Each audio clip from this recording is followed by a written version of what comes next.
नमस्कार मित्रांनो, मी भाऊ तोरसेकर. तुम्ही बघत आहात प्रतिपक्ष. आजचा विषय महाराष्ट्राच्या राजकारणावर आहे. पवारांचा फुलटॉस कशासाठी, कोणासाठी? मित्रांनो, तुम्हाला एक गोष्ट माहिती आहे की महाराष्ट्रात आजचं जे 3 पक्षांचं महाविकास आघाडी सरकार आहे किंवा ज्याला उद्धव ठाकरे सरकार असंही म्हणतात, त्याचे खरे सूत्रधार शरद पवार आहेत. निवडणुका संपल्या आणि निकाल लागल्यापासून पवार म्हणत होते की आम्हाला विरोधी पक्षात बसायला मतदारांनी कौल दिलेला आहे, तेव्हा सरकार महायुती कधी बनवते ते बघा. पण शेवटी सरकार त्यांनीच बनवलं. त्यामुळे पवार जे बोलतात ते शब्द तसेच्या तसे घेऊन चालत नाही. त्यात काय लपलं आहे का हे शोधावं लागतं. दुसरी गोष्ट, 2014 साली असेच विधानसभेचे निकाल पूर्ण झाले नव्हते, त्याच्या आधीच पवारांनी भाजपचं बहुमत हुकलेलं आहे असं चित्र स्पष्ट झाल्यावर परस्पर न मागितलेला पाठिंबा देऊन टाकला होता. त्यावेळेला विचारणा झाली की तुम्ही भाजपला पाठिंबा कसा देता? राष्ट्रवादी काँग्रेस भाजपला सरकार बनवायला पाठिंबा कसा देते? तेव्हा पवारांनी खुलासा असा केला होता, त्यांच्या पक्षातर्फे असा खुलासा केला होता की त्रिशंकू विधानसभा झालेली आहे आणि महाराष्ट्राला आत्ता लगेच मध्यावधी निवडणुका परवडणार नाहीत. त्याला 5 वर्ष होऊन गेली. मग यथावकाश भाजपने अल्पमताचं सरकार बनवलं. राष्ट्रवादीने त्याला छुपा पाठिंबा दिला होता. पुढे मग शिवसेनेलाही समाविष्ट करून त्यात घेतलं आणि युतीचं सरकार 5 वर्ष बिनबोभाट चाललं. बिनबोभाट एवढ्यासाठी म्हणायचं की शिवसेना रोज राजीनामा देणार बोलत होती, पण शेवटपर्यंत शिवसेनेच्या कुणा मंत्र्यांनी राजीनामा दिला नाही. तो फक्त आरडाओरडा सामनातून चालला. बाकी शिवसेना निमूटपणे सत्ता उपभोगत राहिली. पण 2019चे विधानसभा निकाल लागल्यानंतर ज्यावेळेला शरद पवार म्हणत होते की आम्हाला विरोधात बसायला जनतेने कौल दिला आहे, त्याच वेळेला मला वाटतं ABP माझा किंवा कुठच्या तरी एका चॅनेलच्या मुलीशी बोलताना पवारांना हा प्रश्न विचारला गेला होता की 2014 साली तर तुम्ही भाजपला पाठिंबा दिला होता, आज त्यांना बाहेर बसवायसाठी म्हणता. तर त्यावेळेला आपल्या 2014च्या वाक्याचा खुलासा पवारांनी केला की तेव्हा ह्या 2 मित्र पक्षांना एकमेकापासून दूर ठेवण्यासाठी केलेली ती खेळी होती. याचा अर्थ काय होता मित्रांनो? महाराष्ट्राला मध्यावधी निवडणूक परवडणार नाही ही थाप होती. आणि खरा विषय असा होता की हे 2 दीर्घकालीन मित्रपक्ष आहेत, त्यांच्यात जी फूट पडली आहे तिचं भगदाड व्हावं, खिंडार व्हावं, ही खेळी होती. त्या खेळीचा अर्थ जो असतो तो पवार उशिरा सांगतात. आत्ता ते बोलतात तेव्हा त्याचा अर्थ त्या शब्दानुसार घ्यायचा नसतो, त्या शब्दावर आपण विश्वासच ठेवायचा नसतो. खुद्द पवार ठेवत नाहीत. आणि म्हणून आज पवार काय बोलतात, हे शब्द काय आहेत हे आपल्या डिक्शनरीतल्या शब्दकोशातल्या शब्दानुसार बघून चालत नाही. संदर्भ शोधावे लागतात की आत्ता परिस्थिती काय आहे, राजकीय परिस्थिती काय आहे, राजकीय हेवेदावे काय आहेत, राजकीय कुरघोडी आणि भांडणं काय आहेत, हे सगळे संदर्भ घेऊन मग पवारांच्या शब्दाचा अर्थ शोधावा लागतो. हे मी का सांगतोय मित्रांनो, तर काल परवाच पवार कुठेतरी साताऱ्याच्या दौऱ्यावर होते आणि तिथे एका पत्रकाराने त्यांना प्रश्न विचारला की राहुल गांधी असे असे आरोप करतायत, भारताची जमीन बळकावली गेली, तर त्यावर तुमचं मत काय आहे? खरं तर त्याविषयी पवारांनी, पंतप्रधानांनी जे विविध पक्षांची एक बैठक घेतली होती त्यात पक्षप्रमुख म्हणून पवारांनी आपली भूमिका अतिशय सुस्पष्टपणे मांडलेली होती की लडाखमध्ये जी घटना घडली आहे किंवा जी काय बाचाबाची चालू आहे, हा अतिशय नाजूक विषय आहे आणि त्यामुळे त्याच्यावर वाटेल ती विधानं करण्यापेक्षा तो अतिशय संवेदनाशील भूमिकेतून हाताळला पाहिजे. आता एवढी स्पष्ट भूमिका असताना की त्याविषयी पवारांना बोलायचं नाही आहे, ना सरकारच्या विरोधात बोलायचं आहे, ना सरकारच्या समर्थनासाठी बोलायचं आहे, हे स्पष्ट होतं की हा विषय नाजूक आहे आणि त्याच्यावर उठवळ आणि उठसूट विधानं करू नयेत असं पवारांनी स्पष्ट केलेलं होतं. तरीही त्यांना हा प्रश्न साताऱ्याच्या ठिकाणी विचारला गेला. ही थोडी अजब गोष्ट आहे की सातारासारख्या जिल्ह्याच्या ठिकाणी असा प्रश्न, आंतरराष्ट्रीय प्रश्न कुठला पत्रकार मुळात विचारतो का, ह्याचा आधी विचार आपण केला पाहिजे. की असा प्रश्न विचारावा हे पवारांकडूनच सूचना आली होती आणि त्याचं उत्तर आधी तयार होतं, नंतर कोणाला तरी प्रश्न विचारायला सांगितला, अशी परिस्थिती होती का? कारण साताऱ्याला जे या लडाख प्रश्नावर पवारांनी दिलेलं उत्तर आहे ते एक राजकीय उत्तर नाही नुसतं. पवार क्रिकेटमधले आहेत म्हणून मी सांगेन की पवारांनी टाकलेला तो फुलटॉस होता, ती गुगली वगैरे नव्हती, तो फुलटॉस होता. हा फक्त तो फुलटॉस कोणासाठी होता आणि कशासाठी होता याचा खुलासा पवार करत नाहीत,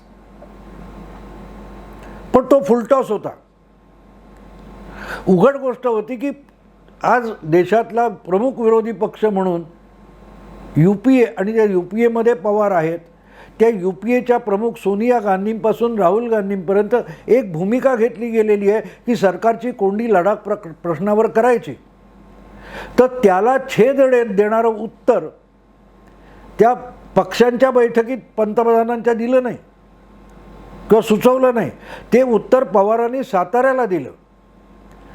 आणि म्हणून म्हटलं की साताऱ्याला असा प्रश्न एखादा पत्रकार विचारतोच कसा, ही चमत्कारिक गोष्ट आहे, अनाकलनीय गोष्ट आहे.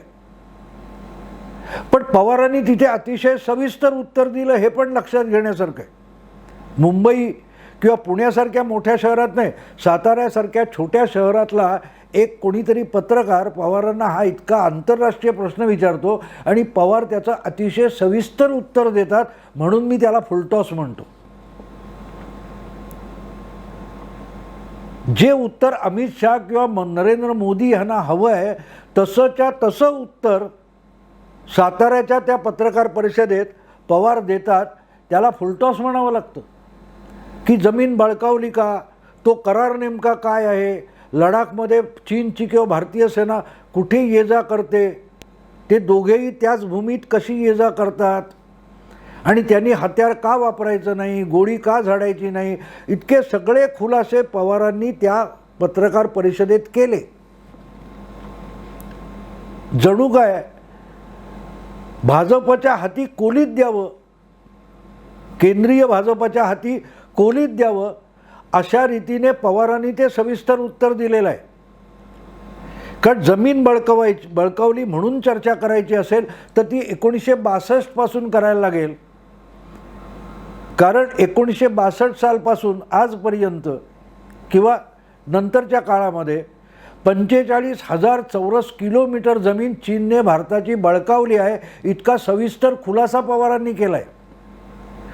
तेवढंच नाही तर आजची बाचाबाची तिथे का होते, तर यापूर्वी चीनने आपल्या बाजूला सगळे हमरस्ते आणि इन्फ्रास्ट्रक्चर उभं केलं, पण भारताने केलं नव्हतं आणि ते आता उभं राहतं, इथपर्यंतचा खुलासा जणू काय सरकारच्या वतीने द्यावा तसा पवारांनी त्या उत्तरात दिलेला आहे. आणि म्हणून त्याला मी फुलटॉस म्हणतो.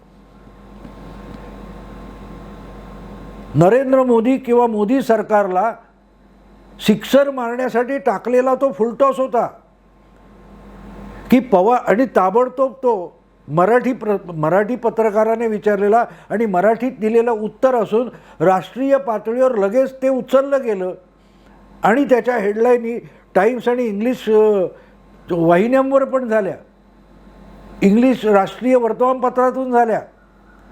पवार आणि काँग्रेस यांच्यामध्ये कशी दुफळी माजलेली आहे लडाख प्रश्नावरून याच्या हेडलाईनी झाल्या. मग असा प्रश्न पडतो की साताऱ्यासारख्या जागी हा प्रश्न विचारला का गेला, आणि विचारला गेला तर थातूरमातूर उत्तर पवार देऊ शकत होते, पण पवारांनी सविस्तर उत्तर दिलं. जणू काय त्यांना ते सविस्तर उत्तर देण्यासाठी इतका स्पेसिफिक प्रश्न, नेमका प्रश्न कोणीतरी विचारायची ते प्रतीक्षा करत होते, की असा प्रश्न विचारावा यासाठी पवारांनी आधीच तयारी करून ठेवली होती.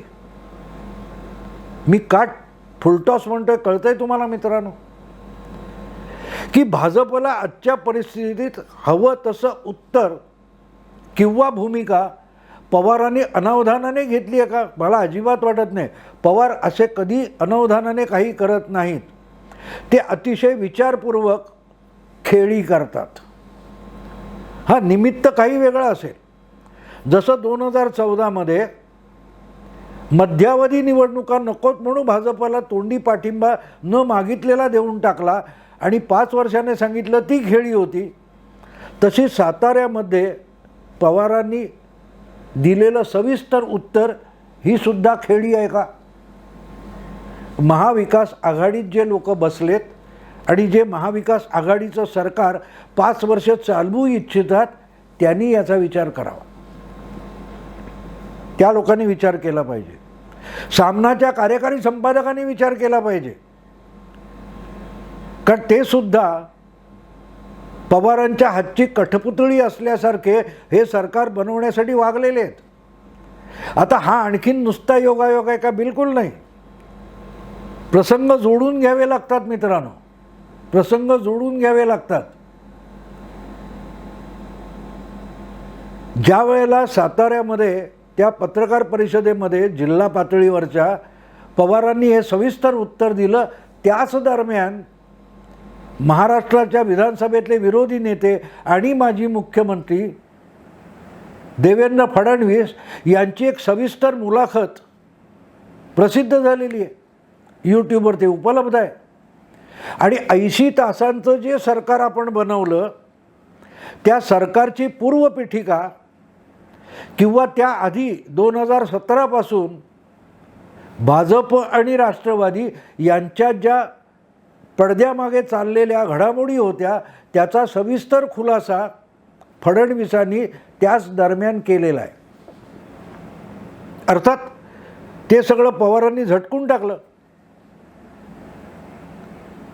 की फडणवीसांची सत्ता गेली आहे, त्यामुळे आता त्यांना वाटेल ते बोलायला भरपूर वेळ आहे, ते वाटेल ते बोलतील, त्याचे खुलासे देण्याची मला गरज वाटत नाही, असं पवार तेव्हाही बोललेत, नंतर बोललेत. पण गंमत बघा की इतके दिवस 7 महिने 8 महिने देवेंद्र फडणवीस ज्या गोष्टीवर मौन धारण करतात ते मौन सोडतात, आणि त्याच वेळेला शरद पवार आपल्या या पत्रकार परिषदेतल्या लडाख विषयक सविस्तर उत्तरातून भाजपला पाहिजे तसा फुलटॉस टाकतात. कोणी सिक्सर मारावा अशी अपेक्षा आहे यातून, कोणी सिक्सर मारावा ही अपेक्षा आहे. मित्रांनो, आज जी महाराष्ट्रात सत्तेवर महाविकास आघाडी आहे तिची जी खाट कुरकुरते ना, त्याचा संबंध या फुलटॉसशी आहे का? कारण मी आत्ता बोलतोय त्याच्या आधी 2 तास मी टी व्हीवर एक बातमी बघितली की अचानक जो मिशन बिगिन अगेन मागे घेऊन अचानक पुन्हा लॉकडाऊन लागू करण्यात आला 10 दिवसाचा, त्यावरून आघाडीमध्ये कुरबुरी असल्याची चर्चा पत्रकारांमध्ये आहे की मुख्यमंत्र्यांनी हा लॉकडाऊन परस्पर जाहीर केला. तसं म्हणाल तर लॉकडाऊन अख्ख्या महाराष्ट्रात लावलेला नाही आहे. हा लॉकडाऊन मुंबई आणि त्यापेक्षाही मुंबई जवळच्या ज्या नव्याने उभ्या राहिलेली महानगरं आहेत, ठाणे असेल, तुमचं मीरा भाईंदर असेल, उल्हासनगर असेल, कल्याण डोंबिवली असेल, नवी मुंबई असेल, ही मुंबईच्या लगतची महानगरं आहेत, त्या शहरांमध्ये हा लॉकडाऊन लावलेला आहे. तो संपूर्ण महाराष्ट्राचा नाही आहे, पण तो जणू काय राज्य सरकारने निर्णय घेतला आहे अशा स्वरूपात राष्ट्रवादी आणि काँग्रेसमध्ये नाराजी असल्याची चर्चा सुरू झालेली आहे. मुख्यमंत्र्यांनी त्यातून दाखवलं काय जात आहे का मुख्यमंत्री दोन्ही मित्रपक्षांना विश्वासात घेत नाहीत आणि याचे आदेश जारी झाल्यावर मित्रपक्षांना कळतं की अरेच्छा लॉकडाऊन लावला आहे. अर्थात खरोखरच या मुंबई शेजारच्या महानगरातल्या लॉकडाऊनचा निर्णय राज्य शासनाने चर्चा करून घ्यायला पाहिजे का? खरं तर हे जे दोन मित्रपक्ष आहेत त्यांचा फारसा पसारा मुंबई आणि ह्या प्रदेशात नाही आहे आणि हा जो निर्णय आहे तो बघायला गेलं तर नोकरशाहीच्या पातळीवर झाला आहे, प्रशासकीय पातळीवर झालेला आहे. तिथले जे कोणी पोलीस आयुक्त असतील, महापालिका आयुक्त असतील आणि महाराष्ट्र शासनातले अधिकारी असतील यांच्या विचारविनिमयातून ठरलं आहे की बुवा इथे अजून हॉटस्पॉट तयार झालेत तर काही दिवस कडक लॉकडाऊन परत लावू आणि तो तेवढ्यापुरता लावू. तो सगळ्या महाराष्ट्रासाठी तर नाहीच आहे पण सगळ्या MMRDA सुद्धा नाही आहे.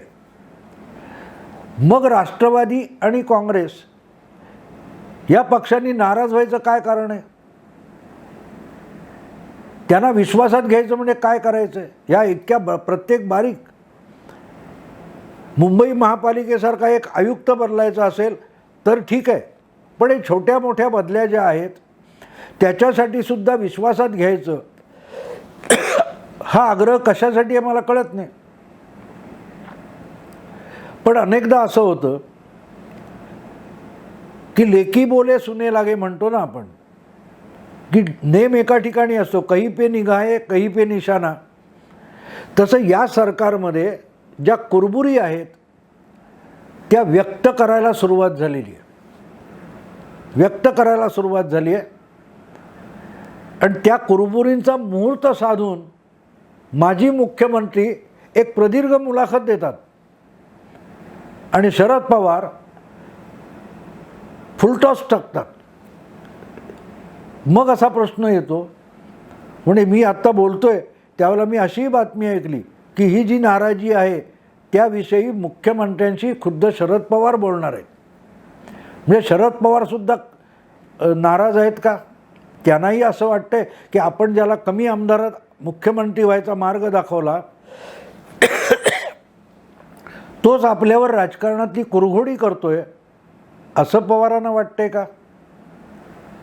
की पवारांनी या सरकारमधून आपलं सगळं अंग काढून घेतलंय, हे सरकार 5 वर्ष टिकणार नाही असं पवारांना वाटतंय, तेव्हा त्यांनी नवी जुळवाजुळव सुरू केली आहे का? आणि त्यासाठी हा फुलटॉस दिला आहे का की मारा सिक्सर, मारा सिक्सर. म्हणजे एका बाजूला काँग्रेस नाराज होईल आणि दुसरीकडे शिवसेना पण तोंड कशी पडेल, कारण शिवसेनेचं मुखपत्र हे आजकाल राहुल गांधींचं मुखपत्र झालेलं आहे. त्यामुळे शरद पवार जर बोललेत तर काय बोललेत आणि कशासाठी बोललेत हे लक्षात घ्यावं लागतं की आता बस झालं, हे सरकार यापेक्षा अधिक काही करू शकणार नाही, त्याला भवितव्य नाही असं पवारांना वाटू लागलं आहे का? कशासाठी पवारांनी हा फुलटॉस टाकला आहे?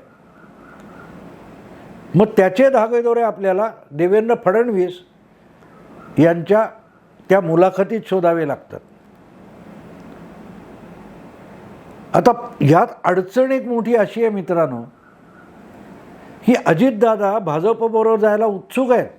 अगदी पवारसुद्धा तुम्ही फडणवीसांनी काही गोष्टी सांगितल्या पण काही गोष्टी गृहीत आहेत. आधीपासून राष्ट्रवादी आणि भाजपने एकत्र येणं हे शक्य होतं पण जशा त्यांच्या अटी असतात तशा यांच्याही अटी असतात.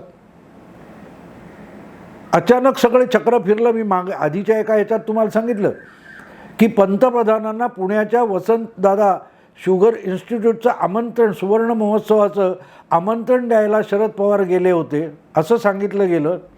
पण ती 50 मिनटं बैठक झाली होती आणि त्यामुळेच ते 2 पक्ष येतील असं काहीतरी ठरत होतं आणि त्याच संदर्भात काही खुलासा फडणवीसांच्या मुलाखतीत आलेला आहे.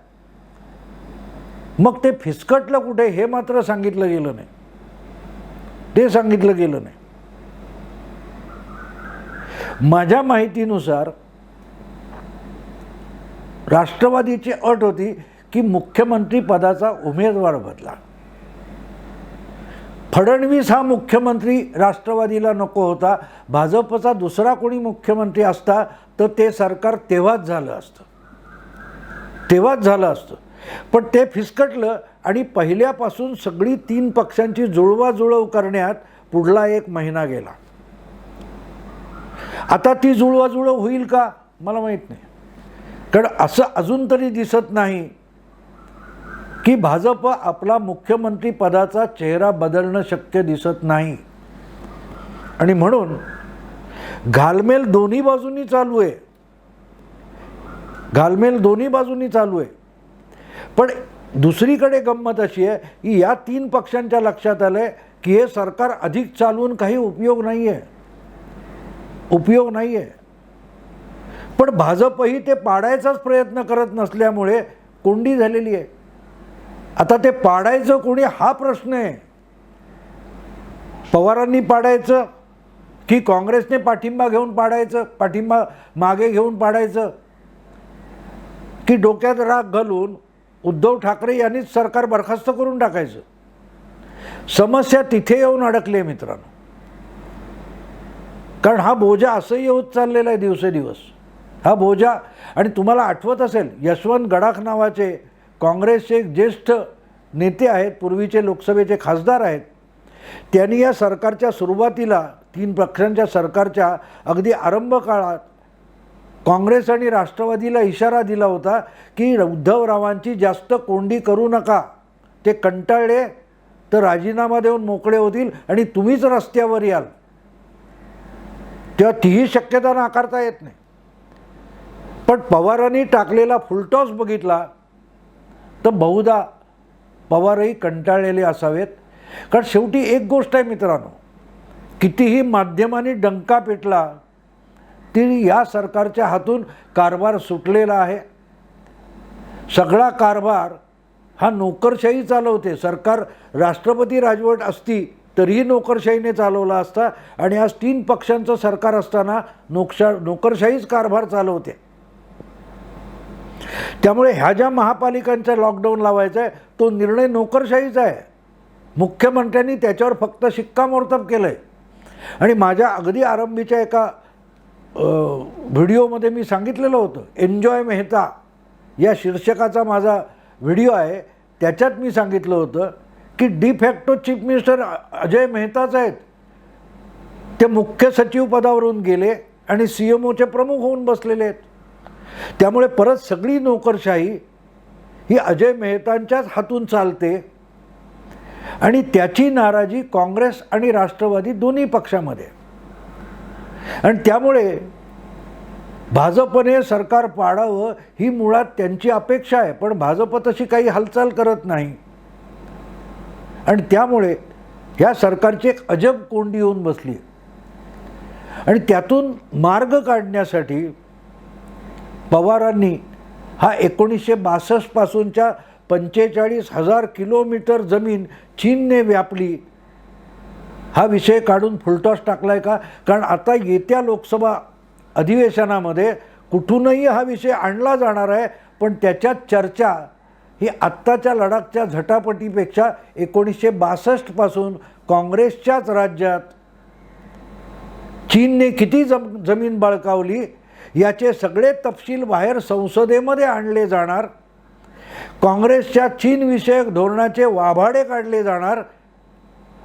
पुढे राहुल गांधींनी नेम धरला मोदी आणि भाजपावर, पण तो सगळा बुमरॅमसारखा काँग्रेसवरच उलटवण्यासाठी पवारांनी हा फुलटॉस टाकलेला आहे. आणि म्हणून मला असं वाटतं की पवार या 3 पक्षांच्या महाविकास आघाडीत कुरघोडी करायला सिद्ध झालेत का? तेवढ्यासाठी हा फुलटॉस टाकलाय का? पुढचा काळ आपल्याला सांगेल. मी आता इथेच थांबतो मित्रांनो. तुम्हाला व्हिडिओ आवडला लाईक करा, सबस्क्राईब करा, तुमच्या मित्रपरिचितांना फॉरवर्ड करा, त्यांनाही सबस्क्राईब व्हायला सांगा. नमस्कार.